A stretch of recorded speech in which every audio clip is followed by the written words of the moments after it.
Imagine you're in a city of 20 million people. You need to figure out how those 20 million get from A to B, day after day, with millions of minibuses, rickshaws, motorbikes, and pedestrians all trying to use the same narrow roads. Sounds like the world's worst traffic jam? Welcome aboard. This is our journey through urban transport planning, the adventure of helping cities move. By the end of this video, you will know exactly what that phrase means and why it matters in some of the world's fastest growing cities. This is the first episode of the course Urban Transportation Planning in Developing Countries. I'm Hushmat Masumi, it's Urban History. Let's start with two key definitions so we are speaking the same language. The first is urban transport planning. This is the process of designing and managing how people move around in the cities, covering land use, infrastructure like roads and rails, services like buses and informal transit, and policies so as pricing and regulation. The second one is paratransit. This is a term you'll hear a lot. It describes transport services that are informal, flexible, often privately operated, and not part of the formal transit system hierarchy, like buses under municipal control. These services dominate many developing country cities. With that out of the way, let's walk the map. Transport isn't just an engineering problem, it's the bloodstream of a city. In a city of, say, 10 million, if people spend 2 hours each day commuting instead of working, that's 20 million wasted hours every single workday. In many developing country cities, average speeds during peak hours can drop below 10 kilometers per hour. That's slower than a lot of bikes in Copenhagen. If your city doesn't move, your economy, your health, and your happiness get stuck. Here is the kicker. In developing regions, formal transit systems often serve less than 30% of the population, while informal systems cover the rest. So transport planning isn't optional, it's essential if you want a city that works. Let's fast forward through some transport eras. In ancient cities like Baghdad or Rome, average commutes were under 15 minutes, mostly on foot or on animal. In the 20th century, the car took over in high-income countries, causing wide roads, suburban sprawl, and a freeway culture. In developing countries, bulk urbanization occurred at lightning speed. For example, between 1990 and 2020, urban population in Africa grew by more than 400% in many metropolitan regions, far outpacing infrastructure growth. So cities built for foot traffic were now trying to digest millions more people and the cars that go with them. That means today, many cities carry the legacy of old infrastructure while facing new demands. Which brings us back to planning. Think of them as half engineer, half detective, and half diplomat. Yep, 3 jobs in one. Their tasks include data collection, figuring out how many trips people take, where and when. In some cities, the data amounts to ask the minibus driver how many people got off at the market at 7 a.m. Modeling, projecting future demand. Want to know what happens if the population grows to 30 million by 2040? Planners estimate that. Designing systems. New bus routes, metro lines, bike lanes, or even informal networks. Policy and operation decisions. Fare levels, rules about lanes, parking, and vehicle regulations.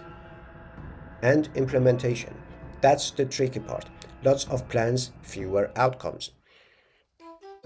Imagine planning a surprise party for 20 million people in a city where half of the roads are unpaved and the mayor hates surprises. That's roughly the job. In developing country cities, planners face a triangle of hard choices: speed, access, and affordability. You can pick 2, and the third one will cry. Want speed? Build highways or express lanes, but costs go up and accessibility may drop. Want access so everyone can reach somewhere? You'll likely slow down, many stops and many users. Want affordability? It cuts budget, maybe fewer services or slower ones. In a city of 15 million, one study estimated informal transport covers over 60% of all passenger kilometers for less than 20% of the subsidy that formal transit gets. So when you build in this space, the trade-offs aren't optional, they are daily. Now we zoom in. Here are some eye-openers. A study of 7,000 plus formal and informal bus routes across 22 countries found informal services can run with fewer detours and comparable connectivity to formal ones, while being profitable without big subsidies. In many cities, the informal paratransit sector employs huge numbers. In Manila, the sector reportedly employs around 10,000 people, almost half of the urban passenger transport workers.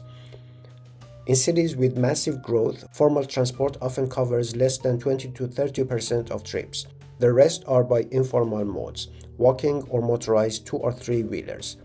So when someone says, let's just build a metro and the city will move, the reality is you'll still need minibuses zigzagging through the alleys at 5 a.m. Mode choice, modal share, or modal split is how trips are divided among walking, public transit, private vehicles, and so on. In a mature city, you might see around 50% public transit, 30% walking, and 20% cars. In many developing cities, walking might be 30 to 40%, public transit or formal transit maybe 10 to 20%, informal transit 20 to 30%, and private vehicles a rising share. In Dhaka, Bangladesh, for example, one of the world's most congested cities, pedestrian and rickshaw modes remain dominant despite rapid motorization. This means planning has to start with what's already moving, not idealized visions. In high-income cities, you get detailed GPS data, automatic fare collection, and real-time sensors. In some cities in the global south, you've got maybe a paper logbook, possibly lost. That matters because you can't model what you don't know. But recent research, like the African Urban Mobility Observatory, has begun using big data to capture informal route patterns in 6 African cities. It's like turning up the lights in a messy room and realizing your dataset is hiding under your sofa. Here is how it should work. The first step is diagnose. Gather baseline data like population, trips, and land use. Model. Build future scenarios. For example, what happens if population doubles in 2035? 3. Design. Propose infrastructure, operations, lanes, and modes. Evaluate. Cost-benefit, emissions, equity, and feasibility. Implement. Build and operate. Monitor and adjust. Fix what isn't working. But in real life, implementation might hit roadblocks, land rights issues, funding gaps, politics, or the informal sector resisting being formalized. It's like drawing a treasure gap and then realizing the X is in quicksand. Transport planning isn't just about infrastructure, it's about people, where they live, how safe they feel, and how far they go. If a bus line raises property values near it, but moves poorer residents farther out, is that progress? When 70% of a city's women say they avoid public transit at certain hours because of safety concerns, that's a planning failure. In many developing countries, commuting times can reach 90 minutes one way or more. One study found urban residents spending up to 3 hours per day in transit. That's 15 hours a week and 60 hours a month. Time many other people spend working, studying, or sleeping. Good transit is justice. Cars and roads eat space and pollute air. In developing cities with old vehicle fleets, stop-and-go traffic, and diesel engines, emissions are high. Because informal transport often uses older vehicles, and because congestion slows things, energy use per passenger kilometer rises dramatically. If a city is planning for 30 million by 2040 and motorization doubles, you're looking not just at traffic, but at heat islands, particulate matter, and public health crisis. Planning sustainable mobility isn't optional, it's survival.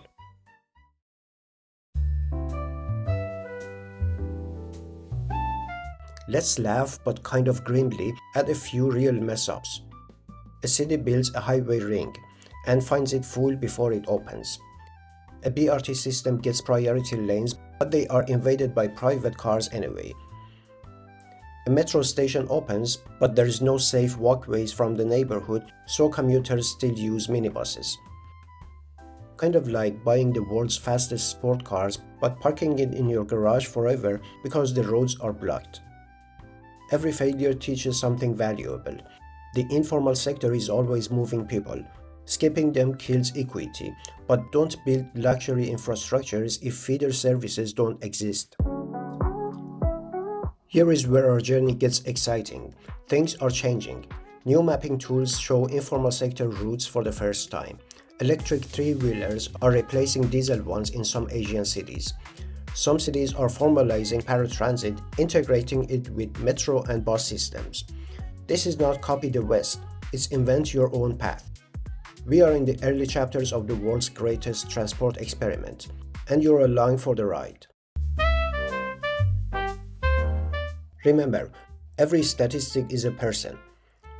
A student in Nairobi changing 3 informal minibuses to get to class. A street vendor in Jakarta who spends 90 minutes each way just to get to the market. A father in Dhaka who sets off at dawn so his child reaches school before traffic becomes a monster.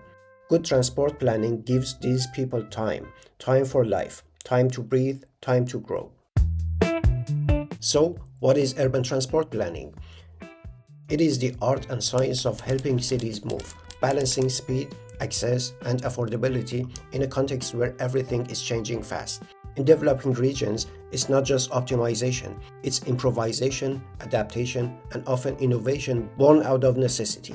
Next time, we'll travel through history, from walking cities to megacities, from horse carts to mopeds to metros, in the history of urban mobility, from walking cities to motorized chaos. Get ready for 5,000 years of movement and a few wild detours. Thanks for joining this ride. If your city feels stuck in gridlock, remember, the road is just one part of the journey. The other part is design. The other part is planning. And the other part? Hope. See you in the next video. And watch out for those minibuses weaving in the wrong line.